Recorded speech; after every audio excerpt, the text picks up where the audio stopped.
చేయదువు.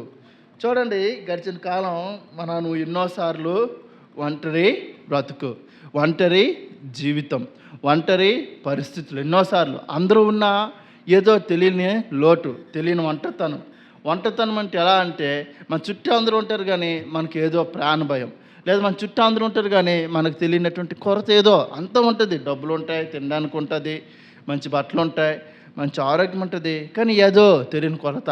ఈ ఒంటరితనం అనేక సార్లు మనల్ని వేధించేదిగా ఉంటుంది. నాకు కూడా చీకట్లో ఒంటరిగా ఉండడం అంటే చాలా భయం వేసేది. ఫస్ట్లో ప్రారంభంలో నాకు కొన్ని సంవత్సరాల క్రితం ఈ వాక్యం తెలియక ముందు నాకేంటంటే ఎక్కడైనా ఒంటరిగా ఉండాలంటే చాలా భయం వేసేది. ఏమో సాతాను ఏ దగ్గర ఉండేలా వస్తాడు, ఎటు నుండి ఎలా దాడి చేస్తాడు, ఏ విధంగా మనల్ని పట్టుకుంటాడు అని భయం వేసేది ఒంటరిగా ఉండేటప్పుడు. అయితే ఒకసారి ఒక సేవకుని ద్వారా ఈ మాట వింటూ వచ్చాను. కరోనా టైంలో కూడా ఈ మాట వింటూ వచ్చాను. అప్పుడు నాకు ధైర్యం వచ్చింది. నాకు ఇప్పుడు భయం వేయించాను. ఒంటరిగానే నేను దేవుడి మందిరంలో, మరి మా యొక్క స్థానిక మందిరంలో, దేవుడి మందిరంలో ఒంటరిగానే పడుకుంటాను. ఒక్కనే మందిరంలో పడుకుంటాను. దేవుని సేవకులు క్యాంపులు వెళ్తే ఆ మందిరంలో, ఆ ఇంట్లో ఒక్కనే ఎవ్వరూ ఉండరు కాదు. నేను ఒక్కనే పడుకుంటాను. ఏంటి ఆధారము? ఈ వాక్యమే ఆధారము. ఎందుకంటే ఒంటరిగా ఉండేటప్పుడు దేవుడు ఏం చేశాడు? నేను ఒంటరిగా ఉండినాను, నీవే నన్ను సురక్షితంగా నివసింపచేయుదువు. ఒంటరిగా ఉన్నప్పుడు చాలా భయాలు వస్తాయి. నీ జీవితంలో, నా జీవితంలో ఎన్నోసార్లు ఒంటరితనం అనుభవించాం.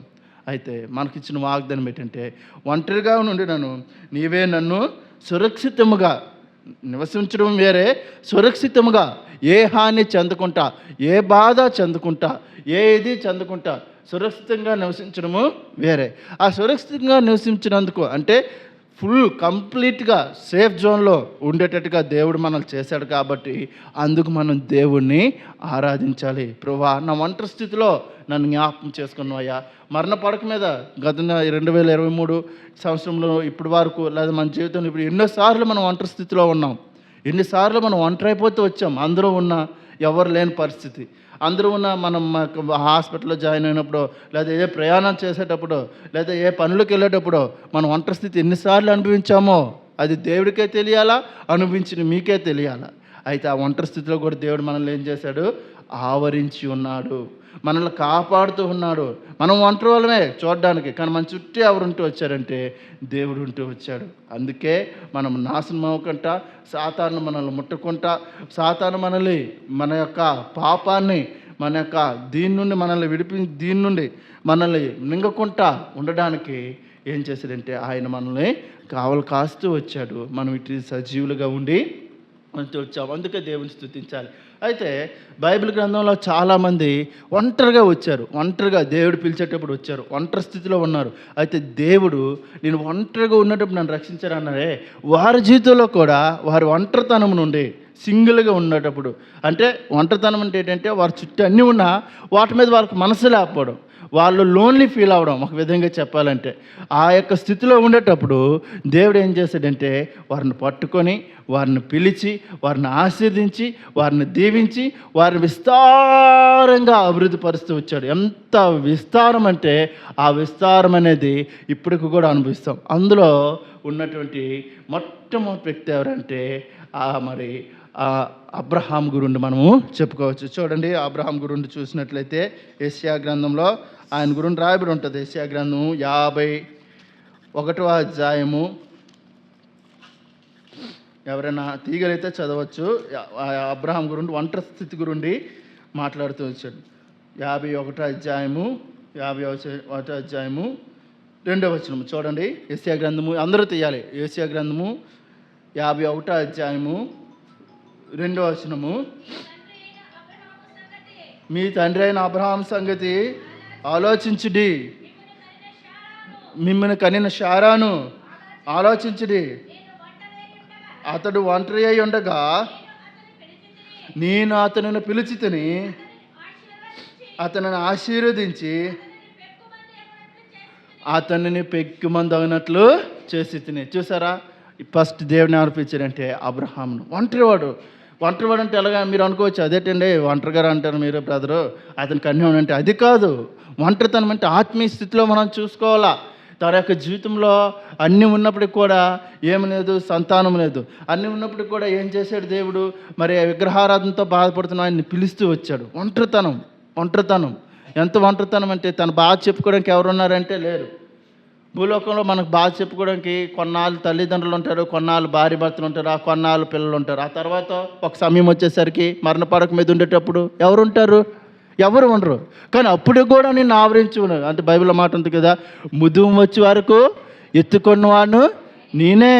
దేవుడిని మృదువు వచ్చినంత వరకు, నువ్వు మరణమైన వరకు బైబిల్లో మాట ఉంది. కీర్తన గ్రంథము 49వ అధ్యాయం చివరి మాటలో ఏమని రాయబడి ఉంటుందంటే, ఈ దేవుడు సదాకాలం దేవుడు అనడం, మరణం వరకు మనల్ని నడిపించే దేవుడిగా ఉంటూ వచ్చాడు. ప్రియులారా, మరి అబ్రహాం ఒంటరిగా ఉన్నాడు, ఒంటరి స్థితిలో ఉన్నాడు. అబ్రహాం ఒంటరిగా ఉండేటప్పుడు దేవుడు పిలిచాడు, ఓ అబ్రహామా. తన తండ్రి చనిపోయిన తర్వాత అబ్రహాం పిలిస్తూ వచ్చాడు, అబ్రహామా రా, ఇగో నేను చూపించిపో దేశానికి నువ్వు వెళ్ళు అన్నాడు. అంతే, పేరు చెప్పలేదు, ఊరు చెప్పలేదు, బయలుదేరినది ఏం చేశాడంటే కొన్నాళ్ళకి దేవుడు మళ్ళీ ప్రత్యక్షమైతే వచ్చాడు. అప్పుడు అన్నాడు అబ్రహాము, ప్రభువా నువ్వు నాకేమి ఇచ్చినానేమి, నాకు పిల్లలు లేరంటే బయట తీసుకెళ్ళి మీకు టూగిగా చెప్తున్నాను, సమయం కొంచెం కాబట్టి మీకు టూగిగా అర్థమవుద్ది. మీరు ఎంతో దేవుడు కృపను బట్టి నాకంటే ఎంతో తెలివైన వారు, ప్రార్థనాపరులు కాబట్టి అర్థం చేసుకునండి. అయితే ఆ యొక్క అబ్రహాం బయట పిలిచి చూడు ఆకాశ నక్షత్రాలు చూడు అనేసరికి లెక్క పెట్టాను సరే లెక్క పెట్టలేము, ఈ సముద్ర ఇసుకను లెక్క పెట్టలేము, అలా నిన్ను చేస్తానన్నాడు. దేవుడు మాట తప్పాడా? తప్ప. ఒకనొక సమయం వచ్చింది, అబ్రహాంకు 100 ఏండ్లు వచ్చినాయి. దేవుడు ఇచ్చిన వాగ్దానాన్ని నెరవేరుస్తూ వచ్చాడు. 75 సంవత్సరాలప్పుడు పిలిచాడు, 100 సంవత్సరాలప్పుడు ఆశీర్వదించాడు. 25 సంవత్సరాలు పట్టింది అబ్రహాము ఒంటరితనం అనిపిస్తూనే ఉన్నాడు. అన్నీ ఉన్నాయి, తన యొక్క సహోదరుడు కుమారుడు కూడా తనతో ఉన్నాడు, కానీ ఏం ప్రయోజనం లేదు. కానీ దేవుడు ఇచ్చినట్టు వాగ్దానము తను ఒంటరిగా ఉండేటప్పుడు ఆశీర్వదించాడు. అబ్రహాం తొందరపాటు ఏమైందంటే, మరి ఈలోపు అబ్రహాం తొందరపడుతూ వచ్చాడు, మరి ఆ హాగర్ని వివాహం చేసుకుంటూ వచ్చాడు. చూడండి, చాలాసార్లు మనం కూడా ఏం చేస్తామంటే, దేవుడికంటూ ఒక సమయం ఉంటుంది. బైబిల్ యెషయా గ్రంథంలో మాట ఉంది, యెహోవా ఉత్తమమైన దాన్ని అనుగ్రహించిన. యెషయా గ్రంథం అనుకుంటా, యెహోవా ఉత్తమమైన దాన్ని అనుగ్రహించిన. దేవుడు ఇచ్చేది ఏదైనా సరే శ్రేష్టమైనదే, అన్నీ శ్రేష్టమైనవే. ఏదైనా కానీ మీరు చూడండి, తాగే నీరు, పీల్చే గాలి, తినే తిండి, దేవుడు అనుగ్రహించినవి ఏదైనా సరే శ్రేష్టమైనదే. అయితే మానవుడు కల్పించుకున్నవో అంతా కలుషితమే. ప్లాస్టిక్ ఉంది, ప్లాస్టిక్ మానవుడు కల్పించుకుందా లేదా? అది కలుషితమే. ఎన్నో విధాలైనటువంటివి ఉన్నాయి, అవన్నీ కూడా కలుషితాలుగా వస్తూ వచ్చినాయి. దేవుడిచ్చిందో శ్రేష్టమైంది. అబ్రహాం తొందరపడుతూ వచ్చాడు. శారా తొందరపాటు వల్ల ఏమైంది? ఆగర్ ద్వారా పిల్లలకి అంటూ వచ్చాడు. వాగ్దానం నెరవేరుతుందేమో అనుకున్నాడు, కానీ దేవుడు అంటూ వచ్చాడు, శారా కనిన పిల్లలే నీ పిల్లలు, నేను ఇస్మాయిల్ని కూడా జ్ఞాపకం చేసుకుంటాను, కానీ శారా కన్నటువంటి నీ పిల్లలే నీకు పిల్లలుగా నేను పరిగణిస్తాను, అతన్ని ఆశీర్దిస్తాను. అందుకే దేవుడు అంటున్నాడు, ఒంటరి స్థితిలో అబ్రహాంకి చుట్టూ ఐగుప్తీయులు, మరి ఆ యొక్క దేశ ప్రజలందరూ కూడా ఎన్నోసార్లు మరి తను బాధించినప్పుడు తన చుట్టూ ఫిలిష్తీయులు వీళ్ళందరూ ఉంటూ వచ్చినారు. అయినను దేవుడు ఒంటరిగా ఉండేటప్పుడు జ్ఞాపకం చేసుకొని ఒంటరివాడైనటువంటి శారా అబ్రహాంని పిలిచి వారిని ఏం చేశాడు? విస్తారం చేశాడు. ఎంత విస్తారం అంటే ఇప్పటికీ కూడా ఏమని చెప్తాం, ఇప్పటికే అదంతా జరిగి కనీసం 6,000-7,000 సంవత్సరాలు అయినప్పటికీ కూడా మనం పాట పాడతాం సండే స్కూల్లో, అబ్రహాము తండ్రి పిల్లలం. ఇప్పటికీ అబ్రహాం తండ్రి పిల్లలమే. మన తర్వాత వచ్చేవారు అబ్రహాం తండ్రి పిల్లలే, వాళ్ళ తర్వాత వచ్చిన వారు కూడా అబ్రహాం తండ్రి పిల్లలే. దేవుడే అంటూ వచ్చాడు, పరలోకంలో అబ్రహాం రొమ్మున ఎవరున్నారు? లాజరు అబ్రహాం రొమ్మున ఆనుకుంటూ వచ్చారు. ప్రియులారా, ఎంత చక్కనటువంటి వాగ్దానం నెరవేర్చి వచ్చాడు దేవుడు. ఒంటరితనంలో నుండి దేవుడు పిలిచాడు. ఒంటరి బ్రతుకులు మన జీవితంలో ఎన్నోసార్లు అనిపించుంటాం. అయితే ప్రభు కాపాడువాడుగా, వాగ్దానాన్ని ఇచ్చి నెరవేర్చేవాడుగా ఉంటూ వచ్చాడు. గడిచిన సంవత్సరం ఎన్నో వాగ్దానాలు దేవుడు ఇచ్చాడు నీకు. ఎన్నిసార్లు నెరవేర్చాడు ఆ వాగ్దానం? నువ్వు కృంగిని స్థితిలో ఉండేటప్పుడు, నిన్ను బాధ ఫలింపులేని జీవితంలో నేను ఉండేటప్పుడు ఆ వాగ్దానాన్ని జ్ఞాపకం చేసుకొని ఎన్నిసార్లు దేవుణ్ణి ఆరాధిస్తూ వచ్చామో అది జ్ఞాపకం చేసుకొని, ప్రభువా నేను ఒంటరిగా ఉండేటప్పుడు, నాకెవరు దిక్కు లేనప్పుడు, నాకెవరు తోడు లేనప్పుడు నువ్వు నా పట్ల ఉన్నావయ్యా, నీకు వందనాలు. దేవుణ్ణి ఆరాధించాలి. ఇంకో వ్యక్తి చూద్దాం, ఒంటరి స్థితిలో ఉంటూ వచ్చినారు. యోసేపు జీవితం ఆది కాండము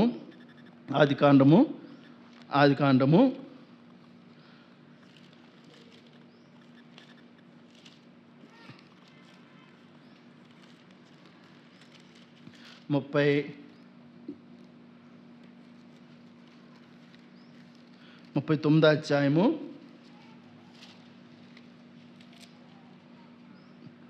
39 అధ్యాయము 2వ వచనము. ఆదికాండము 39 అధ్యాయము 2వ వచనము. యెహోవా యోసేపు తోడైనను గనుక తన యజమానుడకు ఐగుప్తుని ఇంటి నుండెను. చాలను. ఇక్కడ ఉన్నటువంటి వ్యక్తి ఎవరంటే యోసేపు. యోసేపు కదా మీ అందరికీ తెలిసిందే, నేను ప్రత్యేకించి చెప్పాల్సిన లే. యోసేపు జీవితం చూసుకున్నట్లయితే యోసేపుకి అంత ముందే 11 మంది అన్నలు ఉంటూ వచ్చారు. యోసేపు కన్నా పెద్దవారు 11 మంది అన్నదమ్ములు ఉంటూ వచ్చారు. యోసేపు తన యొక్క జీవితంలో మరి ఏం చేసేవాడంటే దేవుడి కొరకు సత్యంగాను యథార్థంగాను న్యాయంగాను జీవించాడు. అనేక మార్లు మన జీవితంలో కూడా దేవుని కొరకు నిలబడేటప్పుడు అనేక పరిస్థితులు ఎదురవుతాయి, అనేక పరిస్థితులు మనం చుట్టుకుంటాయి, అనేకులు మనల్ని విడిచిపెడతారు, అనేకులు మనల్ని త్రోసివేసేవారు అంటారు. దేవుడి కొరకు నిలబడితే నిన్ను ఒంటరిగా చేస్తున్నారు అంటే నువ్వు దేవుడి కొరకు నిలబడుతున్నావు అన్న లెక్క. నువ్వు దేవుడి కొరకు ఎప్పుడైతే నిలబడతావో, దేవుడి కొరకు ఎప్పుడైతే దేవుడు సాక్షిగా జీవిస్తావో నిన్ను అందరూ విడిచిపెడతారు. అయినా భయపడాల్సిన పని లేదు. అయినా దేవుడు మనకు తోడై ఉంటూ వస్తాడు. దేవుడు మనకు సహాయం చేసేవాడు ఉంటారు. దానికి ఉదాహరణగా యోసేపు జీవితాన్ని మనం చూసుకోవచ్చు. యోసేపు జీవితాన్ని ధ్యానించినట్లయితే యోసేపు ఒంటరివాడే. అతను గోతులో తోసినప్పుడు ఒక్కడనే తోస్తూ వచ్చారు. యోసేపుని ఒక్కడనే తోసారా? యోసేపు అన్నలు కూడా అందులో గెంతారా? చెప్పాలి. యోసేపు ఒక్కడనే గోతులు వేస్తూ వచ్చారు. గోతుల నుండి ఆ ఇష్మాయేలీయులు కమ్మినప్పుడు ఒక్కడిని నమ్మారా? అందరు నమ్మారా? ఒక్కడిని నమ్మితే వచ్చారు. ఒక్కడిని నమ్మిన ఆ పోతిఫర్ ఇంట్లో ఉండేటప్పుడు ఒక్కడే బానిసుకున్నాడా, లేకపోతే ఆ యోసేపు తాలూకా అన్నలు గట్టి బానిసుకున్నాడా? ఒక్కడే బానిస బతుకులో ఉంటూ వచ్చాడు. అక్కడి నుండి ఎక్కడికి వెళ్ళాడు? జైలు జీవితానికి వెళ్ళాడు. జైలు జీవితంలో ఒక్కడే ఉన్నారా, లేకపోతే అన్నదమ్ములు వచ్చారా? యోసేపు అక్క చెల్లి యోసేపుకు ఉన్నటువంటి ఆ యొక్క తల్లిదండ్రులు వచ్చారా? ఎవ్వరు రాలే. అదే దేవుడు, అదే యోసేపు ఐగుప్తులో మరో ఫరో ముందు నిలబడేటప్పుడు ఒక్కడే నిలబడ్డాడు. మరి ఫరో నేను తప్ప ఈ యొక్క సింహాసనం మీద మరి అందరూ కూడా ఎవరికి సాగిలపడాలి? యోసేపుకే నమస్కరించాలి. అతను పర్మిషన్ లేదే చెయ్యగాను కాలు కానీ ఎత్తడానికి లేదనే దీనిగా తీస్తూ వచ్చాడు. ప్రియులారా నేను చెప్పేది ఏంటంటే ఒంటరివాడే కానీ దేవుడు తోడై ఉన్నాడు. ఒంటరిగా ఉన్నాడు. ఒకే వ్యక్తి దేవుడు తోడై ఉంటూ వచ్చాడు, ఆశీర్వదించబడ్డాడు. నీ నా జీవితంలో నువ్వు ఒంటరిగా ఉన్నావేమో, నీ పరిస్థితులు చూస్తే ఎటు చేయాల్సిన స్థితిలో ఉన్నావేమో, మరణ అంధకార గోతులో నువ్వు చిక్కున్నావేమో, సాతాను వేసిన వల్ల నువ్వు పడి ఉన్నావేమో, ఒంటరిగా ఉన్నావేమో. అయితే దేవుడు అంటున్న మాట, నేను నీకు తోడై ఉన్నాను ప్రభువా. ఒంటరిగా ఉండేటప్పుడు నాకు నువ్వు తోడై ఉన్నావయ్యా, నీకు వందనాలను దేవుడిని ఆరాధించాలి. యోసేపు కూడా అదే చేస్తూ వచ్చాడు. ఒంటరివాడే, ఎక్కడా జంకలే, రాజపాలే, పాపంతో రాజపాలే. మనము ఎన్నోసార్లు పాపం పడతాం. అందరూ ఎలాగైతే మనకి ఈ లోకంలో సామెత ఉంటుంది, నలుగురితో మనం ఏమంటాం, నలుగురితో నతనాయలు, అందరితో హల్లెలూయా. అలా కాదు, దేవుడి కొరకు నిలబడాలి పౌరుషంగా. దేవుడి నామం కొరకు నిలబడే జీవితం ఎప్పుడైతే జీవిస్తామో దేవుడు ఆశీర్వదిస్తాడు. యోసేపుకి అవకాశం వచ్చింది పాపం చేయడానికి, కానీ నేను నా దేవుడికి దృష్టికి ఎందుకు ఇంత దుష్కార్యం చేస్తాను విడిచిపెట్టి పారిపోతూ వచ్చాడు. అవమానం అనిపించాడు, చెయ్యని తప్పుకి శిక్ష అనిపించాడు.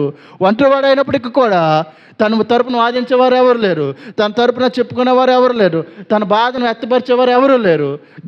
దేశంలో బానిస బతుకు ఉండేటప్పుడు ఎవరు తనను చూడని స్థితిలో ఉండేటప్పుడు నా దేవుడు నాతో ఉన్నాడు, నా దేవుడు నన్ను చూస్తున్నాడు, నా దేవుడికి నేను భయపడాలి, నా దేవుడు నన్ను నిశ్చించేవాడు ఎరిగిన వాడై ఒంటరి స్థితిలో కూడా దేవుని విడిచిపెట్టలేదు. దేవుడు తోడై ఉంటూ వచ్చాడు. ఎంతవరకు తోడైనాడో తెలుసా? సింహాసనం ఎక్కినంత వరకు. ఆ సింహాసనం ఎక్కినంత వరకు తోడై ఉండడమే కాదు, తన ద్వారా ఐగుప్తీయుల ప్రజలను ఆశీర్వదించాడు. ఆ యోసేపు ద్వారా ఐగుప్తీయుల ప్రజలే కాదు, తన ఇంటి వారిని పోషిస్తూ వచ్చారు. ఏ ఇంటి వారైతే త్రోళ్ళు తోసారో, ఏ ఇంటి వారైతే అమ్మివేశారో, ఏ ఇంటి వారైతే అసహించుకుంటూ వచ్చారో వారందరినీ పోషించేవాడుగా ఉంటూ వచ్చాడు యోసేపు. ప్రియ సహోదరుడు, ఆ సహోదరి, నా జీవితంలో యోసేపు వలె దేవుడు మనకు తోడై ఉంటున్నాడు. మనం ఒంటరి స్థితిలో ఉండేటప్పుడు మనకు తోడుగా ఉన్న వ్యక్తి యేసు ప్రభువు వారు, యెహోవా దేవుడు. నన్ను ఆవరించేవాడుగా ఉంటూ వచ్చినాడు. ప్రభువా, నువ్వు నన్ను తోడుగా ఉన్నావు కాబట్టి అయ్యా సజీవుడిగా ఉన్నామే. ఎంతోమంది ఈ యొక్క లోకంలో ఈ దినం చూడాలని అనుకున్నారు. మా దగ్గర ఒక సంఘటన జరిగింది. ఒక చిన్న యవనస్తుడు వయసు 19 సంవత్సరాలు. ఎంతండి? జాగ్రత్త వినాలి కదా, జాగ్రత్త వినాలి. 19 సంవత్సరాలు, ఇంకా 19.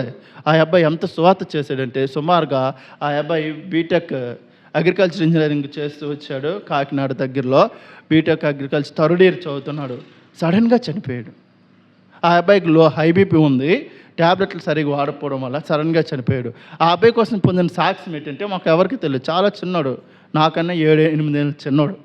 ఆ అబ్బాయి కోసం చెప్పిన సాక్ష్యం ఏంటంటే వాడు ఆ యొక్క బీటెక్ అంటేనే చాలా రఫ్గా, చాలా దీన్గా ఉంటారు. అలాంటిది అగ్రికల్చర్ ఇంజనీరింగ్ చేస్తున్న వ్యక్తి ఏం చేశాడంటే ప్రతి రూమ్కి వెళ్ళి ఆదివారం అయితే ఈరోజు ఆదివారం మందిరానికి రాని 70 మందిని సంపాదించాడు. ఎంతమందినండి?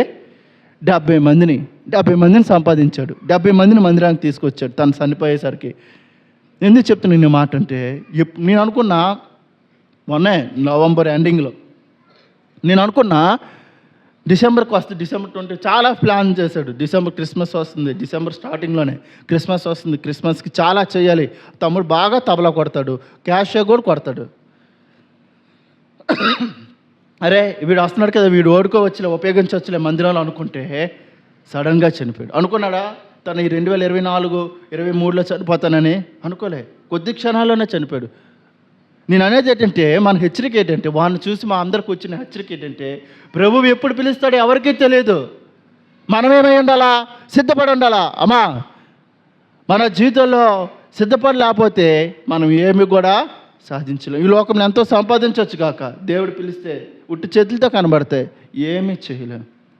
నీ ఒంటరిగా ఉన్న స్థితిలో ఏసేపుకు దేవుడు తోడై ఉన్నాడు కాబట్టి ఆయన ఎక్కడున్నా, మనకు సండే స్కూల్ పాట ఉంటుంది, యెహోవా యేసేపుకు తోడై ఉన్నాడు, ఎక్కడ ఉన్నా ఏమి చేసినా తోడై ఉన్నాడు, మంటి గుంటల్లో తోసివేసిన తోడై ఉన్నాడు. ఆ పాట చిన్నపిల్లలు పాడుతారు, యాక్షన్ సాంగ్. వాళ్ళు ఇలాగ ఉంగుని చేస్తారు. మంటి గుట్టలో తోసివేసిన తోడై ఉన్నాడు, మరి 44 ఇంట్లో దాసుడుగా ఉన్నప్పుడు తోడై ఉన్నాడు, చెరసాల్లో ఉన్నప్పుడు తోడై ఉన్నాడు అని. ఎంత గొప్ప దేవుడు మన దేవుడు, అంత గొప్ప దేవుడు అండి యేసు ప్రభువుల వారు. మరి తోడై ఉంటూ వచ్చాడు కాబట్టే విడిపింపబడుతూ వచ్చాడు. ఒంటరిగా ఉన్నప్పటికి కూడా దేవుడు తోడై ఉంటూ వచ్చాడు. అందుకు మనం దేవుని స్తుతించాలి. అనేక మార్లు మన జీవితంలో కష్టాలు వచ్చేటప్పుడు, శ్రమలు వచ్చేటప్పుడు, ఎవరికి చెప్పుకోలేని స్థితిలో దేవుడికి మొరపెడితే దేవుడు మా ప్రార్థన విని ఎన్నిసార్లు సహాయం చేయలేదు, ఎన్నిసార్లు ఆ యొక్క గోతులో పోలినటువంటి శ్రమలు, మనల్ని కిందకి లాగిన శ్రమల నుండి దేవుడు మనల్ని ఎత్తి పైకి తీయలేదు. అందుని బట్టి ప్రభువా గడిచిన కాలం నా శ్రమలలో నాకు తోడై ఉంటూ వచ్చావయ్యా, నీకు వందనాలని దేవుని మనము స్తుతించగలగాలి. ఇంకా మనం చూస్తున్నట్టయితే షద్రక్ మేషక్ అబేద్నెగో వారి గురించి కూడా చూసుకొని ముందుకెళ్ళిపోతాం త్వరగా. మరి దానియేలు గ్రంథం, దానియేలు గ్రంథం ఎక్కువసేపు చెప్పనండి, కొద్దిసేపే.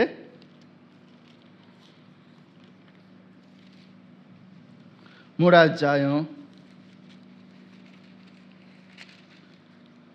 16వ వచనం.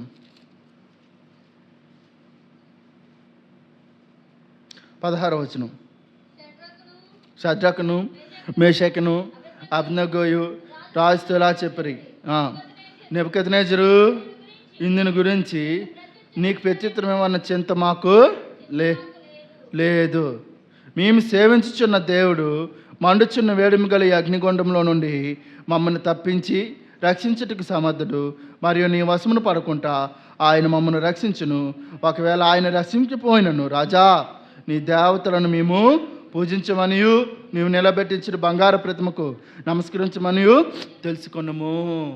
ప్రియులారా, ఇక్కడున్న వ్యక్తులు ఎవరంటే షద్రకు మేషకు అబేద్నెగో. వీళ్ళు ఎక్కడున్నారు ఒంటరి స్థితిలో? వీళ్ళు వేరే దేశంలో, బబులోను దేశంలో, మరి ఈ బబులోను దేశంలో వీళ్ళందరూ ఏంటంటే బందీలుగా, అక్కడ ఉన్నటువంటి దీని ఖైదీలుగా కొనుకోబడుతూ వచ్చారు. దేవుడు మహాకృపను బట్టి ఆశీర్దిస్తూ ఆ యొక్క బబులోను సంస్థానంలో ఒక మంచి ఉన్నతమైన పొజిషన్ ఉంచుతూ వస్తే ఒకసారి శ్రమ వచ్చింది. ఏంటంటే నెబుకద్నెజరు ఒక ప్రతిమను నిలబెట్టి దొరాయన మైదానంలో ఒక ప్రతిమను, దానికి సాగిలు పడమంటారు. యూదులకున్న ఆచారం ఏంటంటే ఎవరు కూడా మనుషులకి సాగిలు పడరు, విగ్రహాలకి సాగిలు పడరు, విగ్రహాలను మొక్కరు, విగ్రహాలు తమ యొక్క జీవితంలో కొలవరు. అంతేకాదు ఎవరికి కూడా సాష్టాంగ నమస్కారం అనేది చెయ్యరు. మన జీవితంలో మనం కూడా ఎన్నో విధమైనటువంటి ఆచారాలు ఉంటాయి. మరి కొన్ని అన్ని ఆచారాలు కూడా పాటిస్తూ వస్తాం. అది చాలా తప్పు. దేవుని నమ్ముకున్న తర్వాత, నిజమైన దేవుడిని అంగీకరించిన తర్వాత, సొంత రక్షకుడిగా మనం స్వీకరించిన తర్వాత దాన్ని మనం పట్టించుకోకూడదు. మనకు సంబంధం లేదు. ఎందుకంటే వాటి నుండి దేవుడు మనల్ని వేరు చేసేటప్పుడు మళ్ళీ వాటికి మనం దారం వేసి లాగకూడదు. అవసరం వచ్చినప్పుడు వాటిని లోనకు తీయకూడదు. అవసరం వచ్చినప్పుడు వాటిని మనం హత్తుకొనకూడదు. అది మన సంబంధం కానే కాదు. ఇక్కడున్న వీళ్ళకున్న ధర్మశాస్త్ర ప్రకారము అక్బర్లో షద్రక్ మేషక్ అబేద్నెగో అనేవారు దేనికి సాగిలు పడకూడదు అనే విషయంతో వారు దేన్ని ఆ దొరాయన మైదానంలో నెబుకద్నెజర్ బట్టిన దేనికి సాగిలు పడలే. అయితే ఇప్పుడు ఏరికి వచ్చింది? ఒంటరితనం వచ్చింది. ఏంటి తెలుసా? తీసుకెళ్ళి అందులో వేయండి, అగ్నిగుండంలో పడేయమన్నారు. అగ్నిగుండంలో పడేస్తే దేవుడు వాళ్ళు ముగ్గురిని వేస్తే 4 వ్యక్తులు కనబడుతూ వచ్చారు. ఒంటరిగా ఉన్నప్పుడు దేవుడు వారితో ఉంటూ వచ్చాడు. అగ్ని వంటి శ్రమలు కలిగినప్పుడు దేవుడు నీతో నాతో ఉంటూ వచ్చాడమ్మా. అందుకే ఆ శ్రమలు నిన్ను నన్ను దహించలేపాయి, ఆ శ్రమలు నిన్ను నన్ను మింగలేపాయి, ఆ శ్రమలు నిన్ను నన్ను తోరలేకపోతూ వచ్చాయి, కాల్చుదాం అనుకున్నాడు సాతాను. ఎన్నిసార్లు అటువంటి శ్రమలు మన జీవితాల్లో, ఎన్నిసార్లు అటువంటి మంట వేదన పిల్లల గురుండి, తల్లిదండ్రుల గురుండి, లేదంటే భర్త గురుండి, లేదంటే భార్య గురుండి మన జీవితంలో ఎంత మంట మండిందో అది అనుభవించిన నీకే తెలియాలా, చూస్తున్న దేవుడికే తెలియాలా. అయితే దేవుడు వాటన్నిటి నుండి మనల్ని కాపాడేవాడుగా 4వ వ్యక్తిగా ఆ ప్రజలతో ఉంటూ వచ్చాడు. ఆ మాట రాయబడితో వచ్చింది చూడండి. 21వ వచనం చదివినట్లయితే అదే పుస్తకం దానియేలు గ్రంథం 3వ అధ్యాయము 21వ వచనంలో వారి అంగీలను నిలువుటి అంగీలను పైవస్త్రం తక్కిన 19వ వచనం చదవండి, మీకు అర్థమవుద్ది.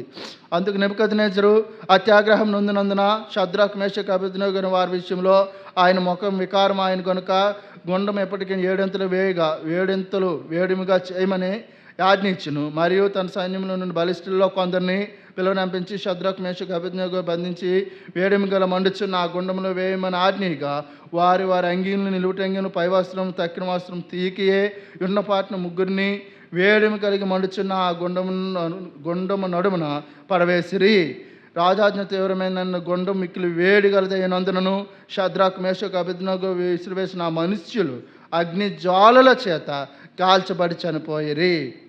అయితే 24వ వచనం, రాజు నెబుకద్నెజరు ఆశ్చర్యపడి తీవ్రం లేచి, నీవు 3 మనుషులు బంధించి ఈ అగ్నిలో వేస్తాము కదా అని తన మంత్రులు అడిగిను. వారు రాజా సత్యమైన రాజుతో ప్రత్యుత్తరం ఇచ్చిరి. అందుకు రాజు, నేను 4 మనుషులను బంధకములు లేక అగ్నిలో సంచరించుట చూసిచున్నాను. ఎంత గొప్ప మాట, ఎంత గొప్ప మాట అండి ఇది. 3 వేసాం కదా మనము, 4 ఎలా కనబడుతున్నారు? అదే దేవుని కృప. మన కోసం దేవుడు ఆ భూతికి వచ్చి ఆ యొక్క 3 వ్యక్తులతో పాటు 4వ వ్యక్తిగా ఉంటూ వచ్చాడు. చూడండి ఎంత భయంకరమో. దగ్గరికి వెళ్ళి బలిష్ఠులే కాలిపోతూ వచ్చారు. నా మాట కాదు, దేవుని మాట ఇది. మరి అందులో నేస్తే ఇంకెంత దారుణంగా ఉండాలి పరిస్థితి. అయితే దేవుడు వారితో ఉన్నాడు, దేవుని దూత వారితో ఉన్నది, వారి చుట్టూ దేవుని కంచె ఉన్నది. మన జీవితంలో కూడా మన అగ్ని వంటి మహాశ్రమలు కలుగుతూ వచ్చాయి. అగ్ని వంటి పౌలు భక్తులు అంటాడు, అగ్ని వంటి మహాశ్రమలు మనల్ని దహించాలని ఎన్నోసార్లు మనం సమీపించేటప్పుడు దేవుడు మన చుట్టూ ఉండడం ద్వారా, మనం ఒంటరిగా ఉన్నా కూడా మన చుట్టూ ఆవరించడం ద్వారా వాటిని విడిపిస్తూ వచ్చాడు. అందుకు దేవుని స్తుతించాలి. ప్రభువా, నిజంగా షద్రక్ మేషక్ అబేద్నెగోలతో కాదు, మాకు కూడా సహాయం చేస్తావే, నీకు వందనాలు. మళ్ళీ వెంటనే ఏం చేస్తారు తెలుసా? రాజు వెంటనే అక్కడ ఉన్నటువంటి వారందరూ పిలిచి అర్జెంట్ వారిని బయట తీయండి అంటే, బయట తీస్తే వారి వస్త్రాలు కానీ వారి తల వెంట్రుకలు కానీ కాలేయేమో వాసన చూడమంటాడు. ఎంత గొప్ప దేవుడి మాట అండి ఇది. వస్త్రాలు తల వెంట్రుకలు కూడా కాలేదంట. ఎంత గొప్ప హాని చేయకుండా దేవుడు కాపాడుతూ వచ్చాడు. నీ జీవితంలో, నా జీవితంలో ఎన్నిసార్లు నా జీవితంలో ఎన్నోసార్లు త్రుటిలో తప్పిన ప్రమాదాలు ఎన్నో ఉన్నాయి. వెంట్రుక వాస దూరంలో తప్పిన ప్రమాదాలు ఉన్నాయి. అటువంటి నీ జీవితంలో ఎన్నో ఉన్నాయి. అందుని బట్టి దేవుని ఆరాధించాలి. ప్రభువా, అగ్ని వంటి శ్రమలు ఆ షద్రక్ మేషకునే కాదయ్యా, నన్ను దహించాలని, నన్ను చుట్టుకొని, నన్ను ముట్టి, నన్ను మరి అగ్నికి ఆహుతిగా చేయాలని చూసేటప్పుడు నీవు నన్ను కాపాడావు, నన్ను రక్షించావు, నన్ను పోషించావు, నన్ను విడిపించావు. ప్రభువా, నాతో నీవు ఉన్నావయ్యా, నీకు వందనాలని దేవుని స్తుతించాలి. అటువంటి దేవుని ఆరాధించాలి, దేవుని కొనియాడాలి. ఇంకో వ్యక్తి చూసుకున్నట్లయితే ఇదే పుస్తకంలో దానియేలు గ్రంథంలో దానియేలు అనే వ్యక్తి గురించి చూస్తే సింహబోన్లో వేస్తూ వచ్చారు. చూడండి 6వ అధ్యాయము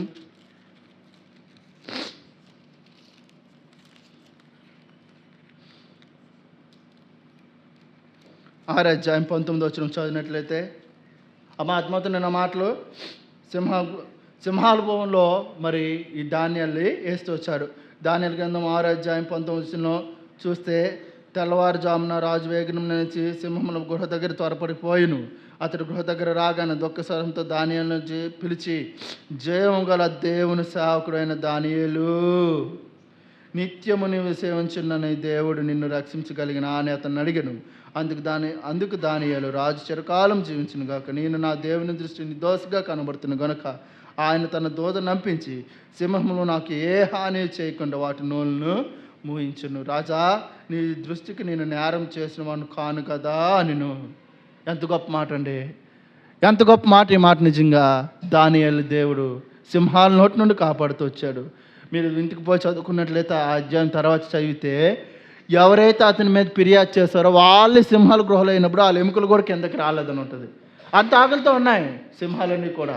అయితే దేవుడు ఏం చేశాడు? వాటికి నోర్లు మూయించాడు అంతే.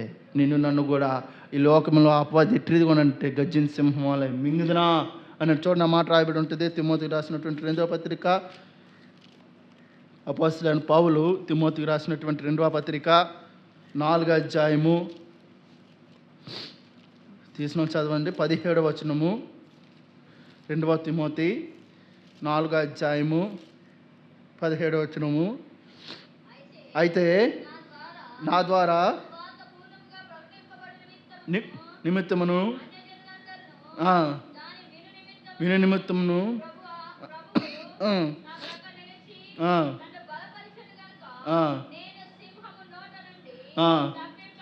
ఇక్కడ సింహం ఎవరంటే అపవాది. అది ఎక్కడ రాయబడి ఉందంటే పేతురు రాసిన మొదటి పత్రిక 5వ అధ్యాయము, పేతురు రాసిన మొదటి పత్రిక 5వ అధ్యాయము 8వ వచనంలో మనము ఆ మాట చూడొచ్చు. నిబ్బరమైన బుద్ధి గల వారై మెలకువగా ఉండుడి, మీ విరోధైన అపవాది గర్జించే సింహం వలె ఎవరు మింగిదనా అని వెతుకుచ్చు తిరుగుచ్చు ఉన్నాడు. ప్రియ సోదరుడా, అపవాది సింహం వలె మరి గాండ్రించి ఎవరిని మింగుదనా, ఎప్పుడు దొరుకుతారా? మనలో చాలామంది మనం బైబిల్ చదివితే మనల్ని లోకం చదువుతుంది. మనం బైబిల్ ఎప్పుడైతే చదువుతామో మన లోకం చదువుతుంది. లోకం ఏం చేస్తుందంటే చూస్తుంది వీళ్ళు ఎప్పుడు దొరుకుతారని. అటువంటివి ఎన్నో సింహాలు ఉండి దేవుడు నిన్ను నన్ను కాపాడాడు. మరి ముఖ్యంగా దానియేలు సింహం నోటి నుండే కాపాడమే కాదు, దానియేలు దేవుడే పూజార్హుడు అంటూ మరి ఒక తీర్మానం శాసనం చేస్తూ వచ్చాడు. ప్రియుడా, నిన్ను నన్ను ఎన్నిసార్లు సింహాల నోట్ల నుండి కాపాడాడు. ఈ లోకంలో మనమే బలవంతులమా, మనమే శక్తివంతునా, లేదా మనమేంటి నేనెట్టి పవిత్రున్నా లేదా పరిశుద్ధున్నా కానే కాదు. దేవుని కృపను బట్టి మనల్ని బలవంతులుగా చేస్తూ వచ్చాడు, మనల్ని శక్తివంతులుగా చేస్తూ వచ్చాడు. ఆ యొక్క సింహము నోటలు సాతాను కోరల నుండి విడిపిస్తూ వచ్చాడు. అనేక మార్లు అనేక విధాలైన ఆచారాలకు, అనేక విధాలైనటువంటి మరి ప్రవర్తనకు, అనేక విధాలైన దుష్ట మార్గాలకు బలైపోయిన మనల్ని దేవుడు విడిపిస్తూ వచ్చాడు. అందుకు దేవుని స్తుతించాలి. ప్రభువా, అపవాది సింహం వలె, అపవాది కోరలు చాచుకొని సింహం వల్ల నన్ను మింగిదమనా అని అన్నప్పుడు వాటిని నోరు మోయించావు, వాటిని రక్షించావు. ఇందుని బట్టి నీకు వందనాలయని మనం దేవుని స్తుతించాలి. చివరిగా మాట చూసుకుందాం. ఈ ఒంటరితనం అనేది, ఒంటరిగా ఉన్నాడు దానియేలు కూడా ఆ యొక్క గుహలో. ఆర్థపు శద్రకు మేషకు అబేద్నెగో వెళ్ళారంటే లేదు, ఒంటరిగానే దానియేలు వెళ్తూ వచ్చాడు. దేవుడు విడిపించాడు. చివరిగా యేసు ప్రభుల వారు నీ ఒంటరితనం నా ఒంటరితనం పోగొట్టడానికి యేసు ప్రభుల వారు ఆ కలువరి శిలువలో ఒంటరిగా అయిపోతూ వచ్చాడు. కలువరి శిలువలో తండ్రి చెయ్యి విరిచిపెడుతూ వచ్చాడు. కలువరి శిలువలో తండ్రి తన యొక్క జీవితాన్ని, తన యొక్క ప్రాణాన్ని మరి బలి అర్పణగా మన కోసం పోస్తూ వచ్చాడు. మన ఒంటరితనాన్ని పోగొట్టడానికి, మన జీవితంలో మనకు తోడుగా ఉండడానికి, ఆ అబ్రహామును పిలిచిన దేవుడు ఆశీర్వదించిన దేవుడు, మరి యోసేపును పిలిచిన దేవుడు, యోసేపుతో పాటు తోడుగా ఉన్న దేవుడు, యోసేపు శద్రకు మేషకు అబేద్నెగోలో వారి చుట్టూ ఆవరించిన దేవుడు. మరి దానియేలు గ్రంథంలో వస్తే దానియేలుకి తన యొక్క ఒంటరి స్థితిలో ఉన్న దేవుడు కలువరి శిలువలోకి వచ్చేసరికి మాత్రం మన ఒంటరి స్థితిని మన ఒంటరి స్థితిని, మన యొక్క ఒంటరి జీవితం నుండి మనకు విడుదల ఇవ్వడానికి యేసు ప్రభువుల వారు ఒంటరిగా అయిపోతూ వచ్చారు. చూడండి, మార్కు సువార్త 15వ అధ్యాయము, మార్కు సువార్త 15వ అధ్యాయము 34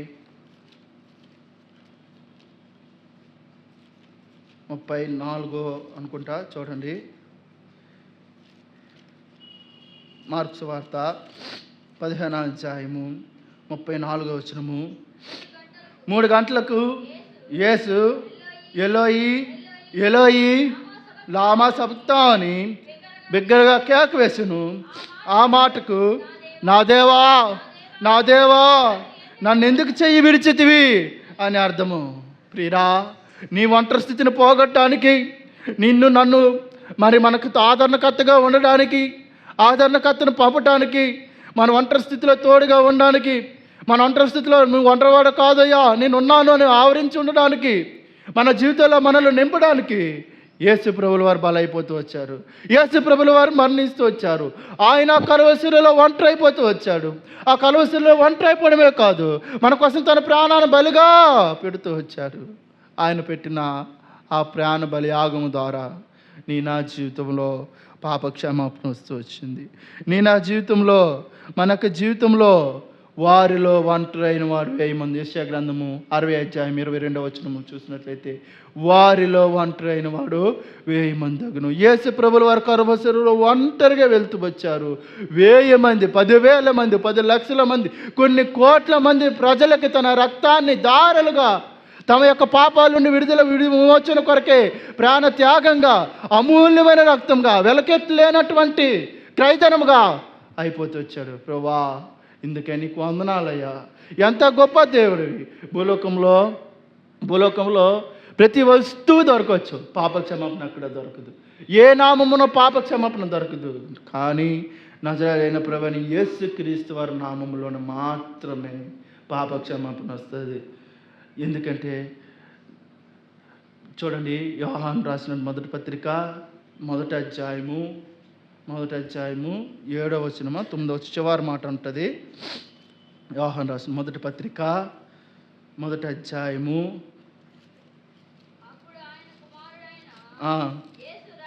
యేసు రక్తము ప్రతి పాపం నుండి మనలను పవిత్రులుగా చేయను. ప్రియ సోదరి సోదరుడా, నువ్వు నేను పరిశుద్ధుడిగా తెల్ల బట్టలు వేసుకొని, లేదా మనకు కలిగిందని పెట్టుకొని ఇక్కడికి వచ్చి ఇక్కడ కూర్చున్నాము, ఇంత పరిశుద్ధంగా ఉన్నాము, లేదా ఇంత ఆనందంగా ఉన్నాము, ఇంత సంతోషంగా ఉన్నాము, ఇంత దీనుగా ఉన్నామంటే ఇదేదో మన యొక్క మాట, మన యొక్క త్యాగము, మన యొక్క ప్రార్థనా శక్తి, లేదా మనం చేసినటువంటి భక్తి కానే కాదు. ఇది వచ్చింది ఎలా వచ్చిందంటే ప్రభువైన యేసుక్రీస్తు వారు కలువరిలో ఒంటరిగా మరణించడం ద్వారా 5 గురించి చూసుకున్నాం. ప్రభువా, నేను ఒంటరిలో ఉండేటప్పుడు నన్ను సురక్షితంగా రక్షించావంటే, ఈ రక్షణకి కారణం, ఈ రక్షణకి మూలం, ఈ ఒంటరితనం నుండి మనకు విడుదల కోసం యేసు ప్రభువారు దేవాది దేవుడైన తండ్రితో పాటు యుగాలు పరిశుద్ధుడు కోట్ల దేవదూతలతో పొగడబడినటువంటి వ్యక్తి ఒంటరిగా భూలోకానికి వచ్చాడు. ఒంటరిగా రావడమే కాదు, ఒంటరిగా కలువసిలువ వ్యక్తి వచ్చాడు. ఒంటరిగా కలువసిలువ ఎక్కడమే కాదు, తన ప్రాణాన్ని త్యాగంగా విడిచిపెడుతూ వచ్చాడు. అందుకు ప్రభువుని ఆరాధించాలి. ప్రభువా, ఒంటరి స్థితిలో జ్ఞాపకం చేసుకున్నావని వందనాలు చెప్పాలి. మొట్టమొదటి ఎవరు ఒంటరి స్థితిలో? అబ్రహాము. ఒంటరిగా ఉన్నాడు, పిలిచాడు దేవుడు, ఆశీర్వదించాడు. నన్ను ఎన్నిసార్లు ఆశీర్వదించాడు. 2వ వ్యక్తి ఎవరు? ఏసేపును దేవుడు ఒంటరి స్థితిలో చూశాడు, తోడై ఇంటూ వచ్చాడు. ఐగుప్తు దేశంలో ప్రధానమంత్రిగా చేస్తూ వచ్చాడు. 3వ వ్యక్తి షద్రాక్ మేషక్ అబేద్నెగోలు. వారి జీవితంలో ఒంటరిగా అగ్నిలో ఉన్నారు, అయినను దహించబడలే. వారితో పాటు దేవుడు ఆవరించి ఉన్న చోట వారు ఆశీర్దించబడుతూ వచ్చారు. 4వదిగా ఎవరంటే దానియేలు. సింహపు బోన్లో ఉండాలి. ఈ లోకంలో అపవాది ఎవరిని మింగుదునా అని గర్జించే సింహం వలె ఉండేటప్పుడు దేవుడు ఆ యొక్క సింహం నోటి నుండి మనల్ని విడిపించి వాడుకుంటూ వచ్చాడు, మనల్ని ఆశీర్దిస్తూ వచ్చాడు. 5వదిగా చూసినట్లయితే యేసు ప్రభుల వారు నేను ఆ ఒంటరి స్థితిని పోగొట్టడానికి ఆయన ఒంటరి అయిపోవలసి వచ్చింది. తండ్రి అయిన దేవుడు ఆయన చెయ్యి విడిచిపెడుతూ వచ్చారు. కలువరిలో ప్రాణాన్ని విడిచిపెడుతూ వచ్చారు. కలువరిలో రక్తం అంతా పోతూ వచ్చింది. దారులుగా మేకులు కొట్టబడుతూ వచ్చాయి. దారులుగా రక్తం ప్రవహిస్తూ వచ్చింది. తలకు ముండ్ల కిరీటం పెట్టబడుతూ వచ్చింది. కాళ్ళకి మేకలు కొట్టుతున్నారు. బతుకున్నప్పుడే, ఏదో చనిపోయిన తర్వాత కాదు, బతుకుంటుండగానే ఇవన్నీ చేస్తూ వచ్చారు. బతుకుంటుగా మనకు ముళ్ళు గుచ్చితేనే మనం వాచలేమే. మేకులు కొడుతూ ఎంత సహించాడు దేవుడు. పక్కలో పొడుస్తూ వచ్చారు. నోటికి చేతి చెరకు అందించారు. ప్రభువా, ఇంతగా నా గురి నువ్వు సహించావయ్యా, నీకు వందనాలు తండ్రిని దేవుని హృదయపూర్వకంగా మనము ఆరాధిద్దాం. అట్టి కృప దేవుడు మనకి అనుగ్రహించును గాక. ఆమేన్.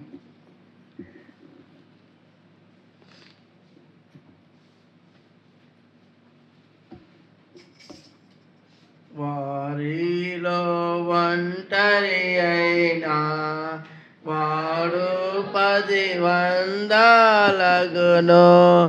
వారిలో ఒంటరి అయినా వాడు 10 వందలగును. ఎన్నిక లేని వాడు వాడు బలమైన జనమగును.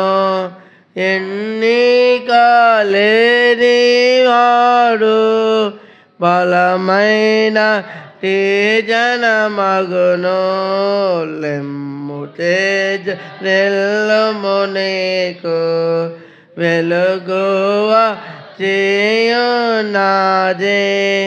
యెహోవా మహిమా నీపై, యెహోవా నీపై ప్రకాశముగానుదయించే, ప్రకాశముగానుదయించే. లెమ్ము తేజరిల్లుము నీకు వెలుగువ చేయునాది. మొట్టమొదటిగా సండే స్కూల్ టీచర్స్ ఆరాధన చేస్తారు. ఆ తర్వాత మరి ఓ సహోదరుడు క్లుప్తంగా దేవుణ్ణి ఆరాధించండి.